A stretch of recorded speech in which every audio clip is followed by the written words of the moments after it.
A little while ago, I got around to watching Hazbin Hotel, and in my last video, I shared my thoughts on one of the biggest problems with the show. But despite my problems with the show's world building in the season 2 finale, I wanted to give the show a fair chance. So as a follow-up, I wanted to go through the show and find the best scene and talk about what works so well in it. But when I was thinking about which scene to talk about, I was running into a problem. There are a lot of solid moments throughout the show, but a lot of them are soured by the fact that a good idea is introduced and then never followed up upon. For example, in episode 2 of season 2, we see Lute arguing with the Seraphim about what heaven should do about Serpentius and the revelations of last season about hell. She's insistent that they need to go back down to hell and restart the fight because the sinners killing Adam was an act of war, and Serpentius' appearance doesn't change that. To add insult to injury, the role of the head of the army was passed to Abel instead of her because of seemingly nepotism. She spent last season fervently following Adam in his crusade against hell, and now her whole world is crashing down around her. Not just because of her unspoken feelings for Adam, but because his loss represents the loss of her role in heaven.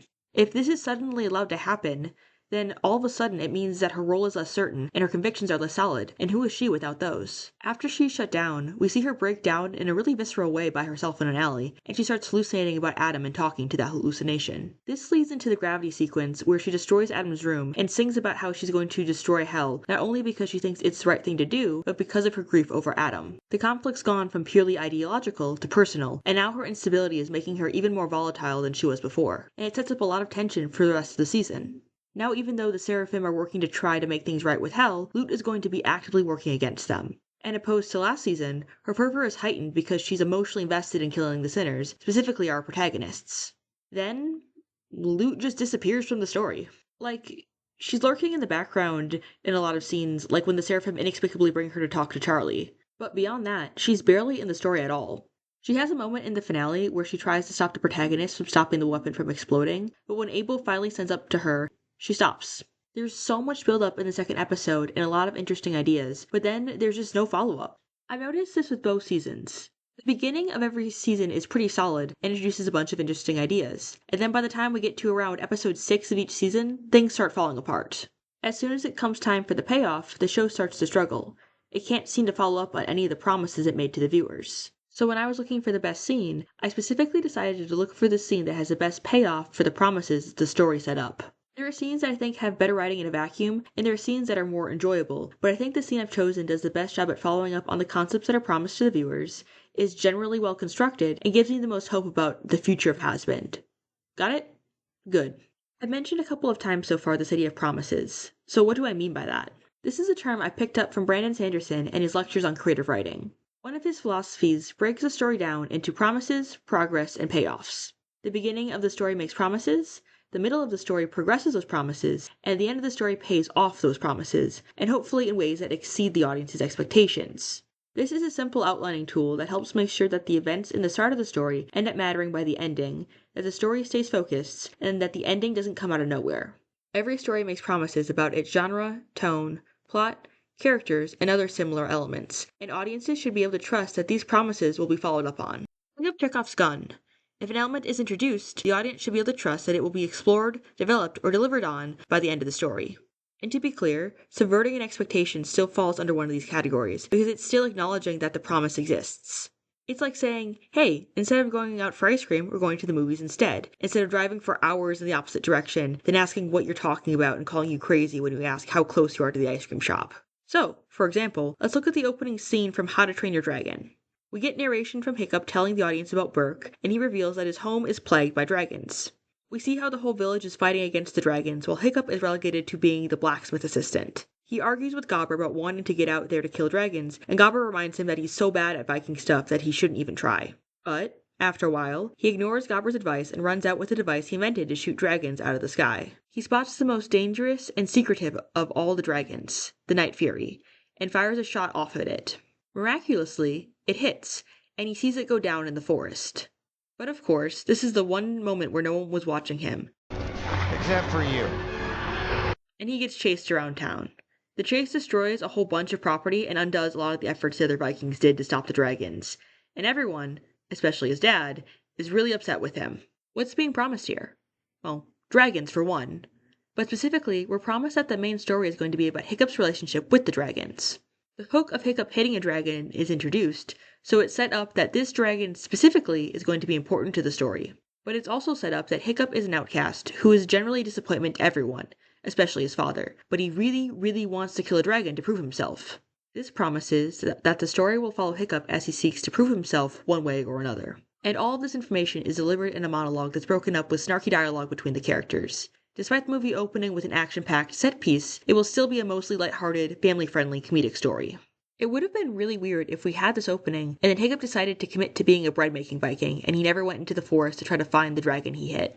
Or if, when everyone discovered Toothless, they all were immediately cool with him and thought it was really awesome that Hiccup did that. Or if a quarter of the way through the movie, it shifted into framing the dragons like eldritch horrors instead of big, scaly cats. It would even be weird and unsatisfying if it was a fun, comedic story about learning to train dragons, but it never addressed how much Hiccup wanted to prove himself. Because this first scene introduces that Hiccup's desire to prove himself is tied up with the dragons, these elements need to be developed and resolved in tandem. For the ending of any story to be meaningful and satisfying, they have to build upon what the beginning sets up. Not only do promises help make sure that the story is consistent and well built up, it creates trust and expectation between the story and the audience. Like, when I watch Supernatural, I know I'm getting into a Monster of the Week soap opera. Those are the expectations of character, plot, and tone the show set up. So when things get kind of corny, I'm unbothered because once I watched a couple episodes of the show, I knew what I was getting into and happily got aboard. If you're a writer, I hope you know that your writing doesn't need to be perfect for anyone to enjoy it. In reality, it just has to be consistent.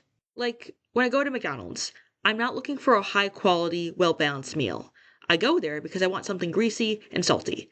I'm obviously not always going to eat that or always crave it, but when I do, I want what I signed up for. There are a lot of stories I like that don't have perfect or even great writing, but I still love them because they follow up on the concept and the characters that originally sold me. I saw a goofy fantasy sitcom with terrible CGI and I got on board. So when it continued to be a goofy fantasy sitcom with terrible CGI, I was still having a great time. Do I still wish some of the writing was better? Absolutely, but I still feel satisfied at the end of most episodes because it's still fulfilling the promises it made. So, what promises does Hazbin Hotel make? The first episode sets up our main character and main premise. Charlie Morningstar is a princess of hell who cares deeply for her people. She's trying to follow in the footsteps of her mother and make her proud.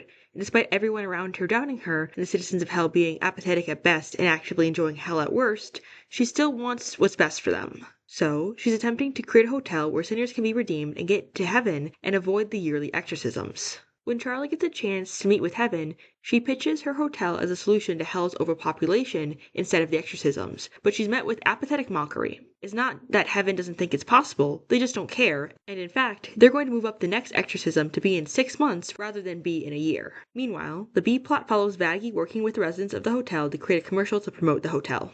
During this, each side character has their stance on the hotel introduced. Alistair's hanging around because he wants to watch the hotel crash and burn.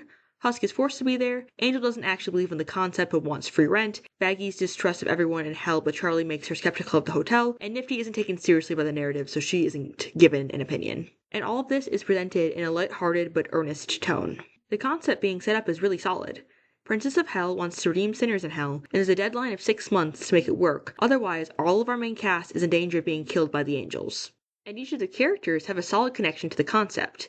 Everyone but Charlie doubts it in different ways, making there a bunch of different ways that they can be challenged and grow. So, if you just showed me this episode and asked me what I thought was going to happen in each episode, it seemed like the show would be taking a similar route to The Good Place. Talk about morality, redemption, or just being a good person in general, and then put the characters in situations where those ideas start to sink in, and they realize they actually want to be better instead of just doing it to get a reward. So, how does the show actually deliver on the setup? There are moments where I can see this concept shining through, but the story just gets so distracted with other plot threads that it doesn't really have time to develop the main one. Like, the main conflict of the season should be the ticking clock. To be honest, you don't really need anything else besides that and the individual character conflicts. But the show adds the mystery of the dead angel, the introduction of the V's, Lucifer showing up, and multiple conversations with heaven, and all of those things end up bloating the story. Each introduction is a new setup and a new promise that the story doesn't have time to develop fully. Even Serpentius joining in, for as much as I join him as a character, probably could have been cut in favor of focusing more on the cast established in the first episode. It's not that none of these things are relevant or that they're unconnected, it's that these big conflicts between heaven and hell and the different overlords fighting over power take time away from the actual concept of redeeming sinners, and that's time the show doesn't have. All of these concepts are cool and could be developed later, but as is, it leads to everything feeling really half-baked. I would rather have one simple, really well put together sandwich than a multi-course meal that is mid and everything is like half done. This video is going to get positive eventually, I swear. But that was one of the biggest bummers when watching the show. I liked the initial concept of the show back when the pilot dropped, so it was disappointing to see that there wasn't a lot of focus given to the actual concept. There's little on-screen organic growth of the characters. There's a lot of talk about redemption, a lot of attempts at redemption, but there aren't a lot of opportunities to see characters introspect and decide for themselves to get better, even in just small ways. It's like the show sees the hotel as just a vehicle to get into the story, so once the story starts, they abandon it to go on to tell the story they are actually interested in. All except for in one scene. So, what scene gives me the most hope for Hazbin's future? It's this.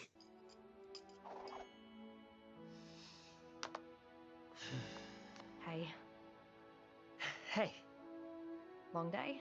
I don't want to talk about it. I decided to stay.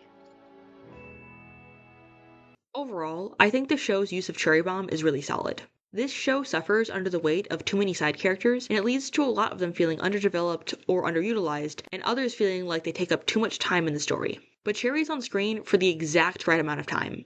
We first meet her in episode 6, and not only are we given an immediate idea of her personality, we're given a couple immediate dynamics.